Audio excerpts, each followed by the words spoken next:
ಅನ್ನೋದು ನಮ್ಮ ಜೀವನದ ಬಹಳ ಮಹತ್ವದ ಒಂದು ಭಾಗ ಆಗಿದೆ. ಎಸ್ಪೆಷಲಿ ಆರ್ಟಿಫಿಷಿಯಲ್ ಇಂಟೆಲಿಜೆನ್ಸ್ ಮತ್ತೆ ಚಾಟ್ ಜಿಪಿಟಿ ಬಂದಾದ್ಮೇಲೆ ನಮ್ಮ ಡಿಪೆಂಡೆನ್ಸಿ ಇದ್ರ ಮೇಲೆ ಜಾಸ್ತಿ ಆಗಿದೆ. ನಾವು ಟೆಕ್ನಾಲಜಿ ಜೊತೆ ಹೇಗೆ ಸಂಪರ್ಕಿಸ್ತೀವಿ, ಹೇಗೆ ಇಂಟ್ರಾಕ್ಟ್ ಮಾಡ್ತಾ ಇದೀವಿ ಅನ್ನೋದ್ರಲ್ಲಿ ಬಹಳಷ್ಟು ನಾವು ಬದಲಾವಣೆಗಳನ್ನ ಕಾಣ್ತಾ ಇದೀವಿ. ಇದರಿಂದ ಏನಾಗ್ತಿದೆ ಅಂತಂದ್ರೆ ನಾವು ಅದ್ರ ಮೇಲೆ ಜಾಸ್ತಿ ಡಿಪೆಂಡ್ ಆಗ್ತಾ ಇದೀವಿ. ಇದನ್ನ ಬರೀ ಒಂದು ಕಮ್ಯುನಿಕೇಶನ್ ಟೂಲ್ ಆಗಿ ನೋಡ್ತಿಲ್ಲ, ಆದರೆ ಇದನ್ನ ಒಂದು ಫ್ರೆಂಡ್ ಆಗಿ, ಒಂದು ಡಾಕ್ಟರ್ ಆಗಿ, ಒಂದು ಟೀಚರ್ ಆಗಿ, ಒಂದು ಮೆಂಟರ್ ಆಗಿ, ಒಂದು ಕೌನ್ಸಿಲರ್ ಆಗಿ ನಾವು ಇದನ್ನ ನೋಡ್ತಾ ಇದೀವಿ. ಎಸ್ಪೆಷಲಿ ಜೆನ್ ಝಿ ಮಕ್ಕಳು ಇದ್ರ ಮೇಲೆ ಹೆಚ್ಚು ಡಿಪೆಂಡ್ ಆಗ್ತಿರೋದನ್ನ ನಾವು ನೋಡಬಹುದು. ಇದರಿಂದ ಏನಾಗ್ತಿದೆ ಅಂತಂದ್ರೆ ಸಂಬಂಧಗಳಲ್ಲಿ ಹೆಚ್ಚು ಬಿರುಕು ಬರ್ತಾ ಇದೆ, ಎಮೋಷನಲ್ ಡಿಸ್ಟೆನ್ಸಿಂಗ್ ಆಗ್ತಿದೆ. ತಮ್ಮ ಭಾವನೆಗಳನ್ನ, ತಮ್ಮ ಸಮಸ್ಯೆಗಳನ್ನ ಮನುಷ್ಯರ ಜೊತೆ ಹಂಚ್ಕೊಳ್ತಾ ಇಲ್ಲ. ಆದ್ರೆ ಈ ಒಂದು ಟೆಕ್ನಾಲಜಿ ಪ್ಲಾಟ್ಫಾರ್ಮ್ಸ್ ಚಾಟ್ ಜಿಪಿಟಿ ಅಂತ ಇದೆ, ಅದರಲ್ಲಿ ಜನಗಳು ಹಂಚ್ಕೊಳ್ತಾ ಇರೋದನ್ನ ನಾವು ನೋಡಬಹುದು. ಇದು ಯಾಕೆ ಆಗ್ತಿದೆ ಅಂತಂದ್ರೆ ಈ ಟೆಕ್ನಾಲಜಿ ಅಥವಾ ಈ ಒಂದು ಆರ್ಟಿಫಿಷಿಯಲ್ ಇಂಟೆಲಿಜೆನ್ಸ್, ಈ ಚಾಟ್ ಜಿಪಿಟಿ ಅನ್ನೋದು ನಮಗೆ ಒಂದು ಸೆನ್ಸ್ ಆಫ್ ಕಂಫರ್ಟ್ ಅನ್ನ ಕೊಟ್ಟಿರುವಂತದ್ದು. ಯಾಕೆ ಈ ಸೆನ್ಸ್ ಆಫ್ ಕಂಫರ್ಟ್ ಅಂತಂದ್ರೆ ಇದನ್ನ ನಾವು ಯಾವಾಗ ಬೇಕೋ ಆವಾಗ ಬಳಕೆ ಮಾಡಬಹುದು, ತುಂಬಾ ಈಸಿಯಾಗಿ ಅದನ್ನ ಆಕ್ಸೆಸ್ ಮಾಡಬಹುದು, ಯೂಸ್ ಮಾಡಬಹುದು. ಜೊತೆಗೆ ನಾವ್ ಏನೇ ಅದ್ರ ಜೊತೆ ಹಂಚ್ಕೊಂಡ್ರು, ಒಂದು ಸಮಸ್ಯೆ ಆಗ್ಲಿ, ಒಂದು ಭಾವನೆ ಆಗ್ಲಿ, ಅದು ಮನುಷ್ಯನ್ ತರ ನಮ್ಗೆ ರೆಸ್ಪಾಂಡ್ ಮಾಡುತ್ತೆ. ಏನೇ ಹಂಚ್ಕೊಂಡ್ರು ಅದನ್ನ ಜಡ್ಜ್ ಮಾಡಲ್ಲ, ಕ್ರಿಟಿಸೈಸ್ ಮಾಡಲ್ಲ, ಅಥವಾ ನಮ್ಮನ್ನ ನೋಡಿ ನಗೋದಿಲ್ಲ. ಈ ಒಂದು ಕಾರಣಕ್ಕೆ ಈ ಜೆನ್ ಝಿ ಮಕ್ಕಳ ಒಂದು ಡಿಪೆಂಡೆನ್ಸಿ ಇದ್ರ ಮೇಲೆ ಜಾಸ್ತಿ ಆಗಿರುವಂತದ್ದು.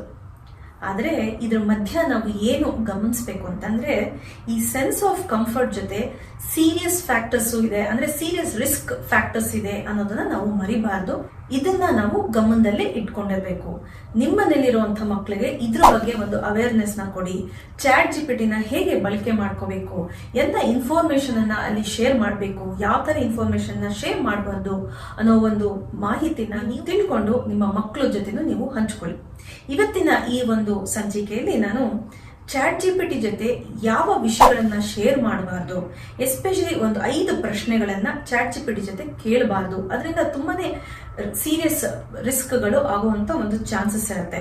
ಸೊ ಇದ್ರ ಬಗ್ಗೆ ನಾನು ನಿಮಗೆ ಇವತ್ತು ಮಾಹಿತಿಯನ್ನ ಹಂಚ್ಕೊಳ್ತಾ ಇದ್ದೀನಿ. ಮೊದಲನೇದು, ನಿಮ್ಮ ಒಂದು ಬ್ಯಾಂಕ್ ಡೀಟೇಲ್ಸ್ ಅಥವಾ ಫಿನಾನ್ಷಿಯಲ್ ಮ್ಯಾಟರ್ಸ್ ಏನಿರುತ್ತೆ ಅದ್ರ ಬಗ್ಗೆ ಚಾಟ್ ಜಿಪಿಟಿನಲ್ಲಿ ಯಾವುದೇ ಕಾರಣಕ್ಕೂ ಮಾಹಿತಿಗಳನ್ನ ಹಂಚ್ಕೋಬಾರ್ದು. ಬ್ಯಾಂಕ್ ಅಕೌಂಟ್ ಡೀಟೇಲ್ಸ್ ಇರ್ಬೋದು, ಪಿನ್, ಪಾಸ್ವರ್ಡ್ ಅಥವಾ debit card, credit card details ಏನೇ ಇದ್ರೂ ಕೂಡ ಅದನ್ನ ಯಾವುದೇ ಕಾರಣಕ್ಕೂ ಅಲ್ಲಿ ಶೇರ್ ಮಾಡ್ಕೋಬಾರ್ದು. ಯಾಕಂತಂದ್ರೆ ನೀವು ಏನೇ ಒಂದು ಇನ್ಫಾರ್ಮೇಶನ್ ಅಲ್ಲಿ ಶೇರ್ ಮಾಡ್ಕೊಂಡ್ರು ಅದು ಪರ್ಮನೆಂಟ್ ಆಗಿ ಸ್ಟೋರ್ ಆಗುತ್ತೆ. ಇದನ್ನ ನೆನ್ಪಿಟ್ಕೊಳ್ಳಿ, ಪರ್ಮನೆಂಟ್ ಆಗಿ ಸ್ಟೋರ್ ಆಗುತ್ತೆ. ಸೊ ಅದು ಅನಲೈಸ್ ಮಾಡ್ತಾರೆ, ಅದನ್ನ ಅವ್ರಿಗೆ ಹೇಗೆ ಬೇಕೋ ಅದನ್ನ ಎಕ್ಸ್ಪೋಸ್ ಮಾಡ್ಕೊಳ್ತಾರೆ, ಯೂಸ್ ಮಾಡ್ಕೊಳ್ತಾರೆ. ಇದನ್ನ ಗಮನದಲ್ಲಿ ಇಟ್ಕೊಳ್ಳಿ. ಸೊ ನಿಮ್ಮ ಒಂದು ಫಿನಾನ್ಷಿಯಲ್ ಮ್ಯಾಟರ್ಸ್ ನ, ಬ್ಯಾಂಕ್ ಡೀಟೇಲ್ಸ್ ನ ಅಲ್ಲಿ ಶೇರ್ ಮಾಡ್ಕೊಂಡ್ರೆ ನಾಳೆ ಫ್ರಾಡ್ ಆಗಬಹುದು, ಏನ್ ಬೇಕಾದ್ರೂ ಅನಾಹುತಗಳಾಗಬಹುದು, ನಿಮ್ಮ ಮಕ್ಕಳು ತೊಂದರೆಗೆ ಸಿಕ್ಕಾಕೋಬಹುದು. ಸೊ ಈ ಒಂದು ಕಾರಣಕ್ಕೆ ಈ ಒಂದು ವಿಷಯವನ್ನ ನೀವು ಗಮನದಲ್ಲಿ ಇಟ್ಕೊಳ್ಳಿ. ಎರಡನೇದೇನಪ್ಪಾ ಅಂದ್ರೆ ಪರ್ಸನಲ್ ಡೀಟೇಲ್ಸ್. ಸೊ ನಿಮ್ಮ ಒಂದು ಫೋನ್ ನಂಬರು, ಇಮೇಲ್ ID ಇರ್ಬೋದು, ಪಾಸ್ವರ್ಡ್ಸ್ ಇರ್ಬೋದು, ಸೋಷಿಯಲ್ ಮೀಡಿಯಾ ಅಕೌಂಟ್ಸು, ಡೀಟೇಲ್ಸು, ನಿಮ್ಮ ಪರ್ಸನಲ್ ಇನ್ಫಾರ್ಮೇಶನ್ ಏನೇ ಇರಬಹುದು, ಯಾವುದನ್ನು ಕೂಡ ಅಲ್ಲಿ ಶೇರ್ ಮಾಡಬೇಡಿ. ಯಾಕಂದ್ರೆ ಈ ಪರ್ಸನಲ್ ಇನ್ಫಾರ್ಮೇಶನ್ ಏಕೆ ಪರ್ಮನೆಂಟ್ ಆಗಿ ಸ್ಟೋರ್ ಆಗ್ತಿದೆ, ಅದನ್ನ ಅವರು ಯೂಸ್ ಮಾಡಿಕೊಂಡು ನಿಮ್ಮ ಒಂದು ಪರ್ಸನಲ್ ಲೊಕೇಶನ್ ಅನ್ನು ಅವ್ರು ಟ್ರ್ಯಾಕ್ ಮಾಡಬಹುದು. ಯಾವ ರೀತಿನಲ್ಲೂ ಬೇಕಾದ್ರೂ ಅದನ್ನ ಬಳಕೆ ಮಾಡಿಕೊಂಡು ನಿಮ್ಮನ್ನ ಒಂದು ತೊಂದರೆಗೆ ಅವರು ಸಿಕ್ಕಾಕಿಸಬಹುದು, ನಿಮ್ಮನ್ನ ಎಕ್ಸ್ಪ್ಲಾಯ್ಟ್ ಮಾಡಬಹುದು. ಸೊ ಈ ಒಂದು ಕಾರಣಕ್ಕೆ ನಿಮ್ಮ ಪರ್ಸನಲ್ ಇನ್ಫಾರ್ಮೇಶನ್ ಚಾಟ್ ಜಿಪಿಟಿನಲ್ಲಿ ಶೇರ್ ಮಾಡ್ಕೋಬೇಡಿ. ಈಗ ಮೂರನೇದು ಏನಪ್ಪಾ ಅಂತಂದ್ರೆ ಈ ಒಂದು ಚಾಟ್ ಜಿಪಿಟಿನಲ್ಲಿ ದಯವಿಟ್ಟು ನಿಮ್ಮ ಒಂದು ದೈಹಿಕ ಅಥವಾ ಒಂದು ಮಾನಸಿಕ ಅನಾರೋಗ್ಯಕ್ಕೆ ಸಂಬಂಧಿಸಿದ ವಿಷಯಗಳನ್ನ ಅಲ್ಲಿ ಶೇರ್ ಮಾಡ್ಕೋಬೇಡಿ.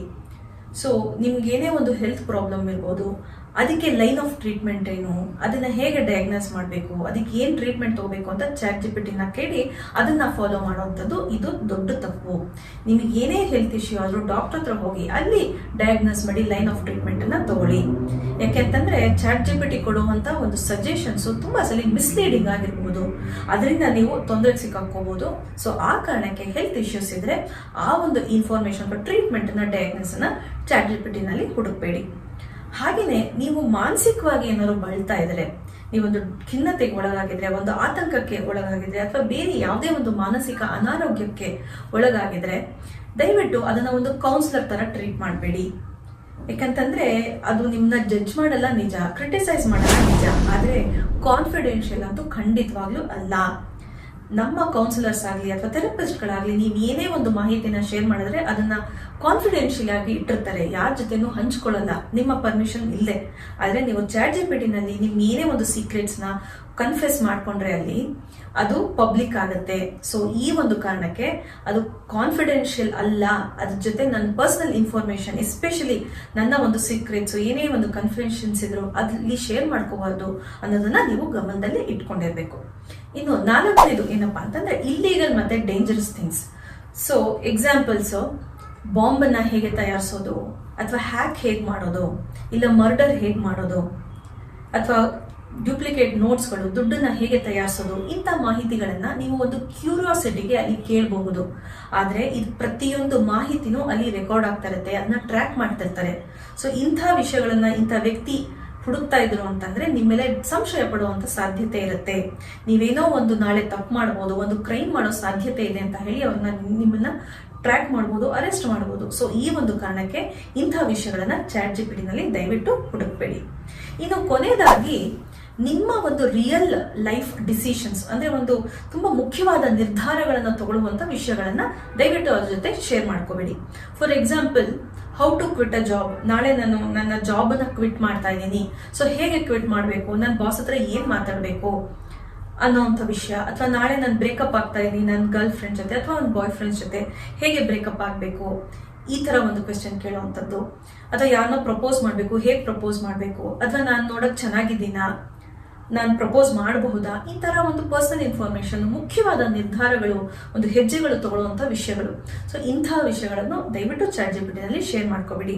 ಯಾಕೆಂತಂದ್ರೆ ಅದು ಕೊಡುವಂತ ರೆಕಮೆಂಡೇಶನ್ಸ್ ಆಗಲಿ ಸಜೆಷನ್ಸ್ ಆಗಲಿ ತುಂಬಾ ಸಲ ನಿಜ ಆಗಿರೋದಿಲ್ಲ, ನಿಮ್ಮ ಸಮಸ್ಯೆಗೆ ಒಂದು ಸೂಕ್ತ ಪರಿಹಾರ ಆಗಿರೋದಿಲ್ಲ. ಈ ಒಂದು 5 ವಿಷಯಗಳನ್ನ ದಯವಿಟ್ಟು ChatGPT ಜೊತೆ ಶೇರ್ ಮಾಡ್ಕೋಬೇಡಿ. ಯಾಕೆಂತಂದ್ರೆ ಈ ಇನ್ಫಾರ್ಮೇಶನ್ ಅನ್ನ ನೀವು ಯಾವುದೇ ಕಾರಣಕ್ಕೂ ಡಿಲೀಟ್ ಮಾಡೋಕ್ಕಾಗಲ್ಲ, ಇರೇಸ್ ಮಾಡೋಕ್ಕಾಗಲ್ಲ. ನಿಮ್ಗೆ ಏನೇ ಒಂದು ಸಲಹೆ ಬೇಕು, ಮಾರ್ಗದರ್ಶನ ಬೇಕು ಅಂತಂದ್ರೂ ಡಾಕ್ಟರ್ಸ್ ಹತ್ರ ಹೋಗಿ, ಕೌನ್ಸಿಲರ್ಸ್ ಹತ್ರ ಹೋಗಿ, ಇಲ್ಲ ಅಂದ್ರೆ ಒಂದು ಫ್ರೆಂಡ್ ಕಾಲ್ ಮಾಡಿ, ಮೀಟ್ ಮಾಡಿ, ಮಾತಾಡಿ, ನಿಮ್ಮ ಭಾವನೆಗಳನ್ನ ಹಂಚ್ಕೊಳ್ಳಿ, ಇಲ್ಲ ತಂದೆ ತಾಯಿ ಜೊತೆ ಮುಕ್ತವಾಗಿ ಕೂತ್ಕೊಂಡು ಅದ್ರ ಬಗ್ಗೆ ಮಾತಾಡಿ. ಆದ್ರೆ ಯಾವುದೇ ಕಾರಣಕ್ಕೂ ಇಂಥ ಒಂದು ಪ್ಲಾಟ್ಫಾರ್ಮ್ಗಳಿಗೆ ಮೊರೆ ಹೋಗ್ಬೇಡಿ ಅಂತ ಹೇಳ್ತಾ ಇವತ್ತಿನ ಈ ಸಂಚಿಕೆಯನ್ನ ಮುಗಿಸ್ತಾ ಇದ್ದೀನಿ. Stay safe. Thank you.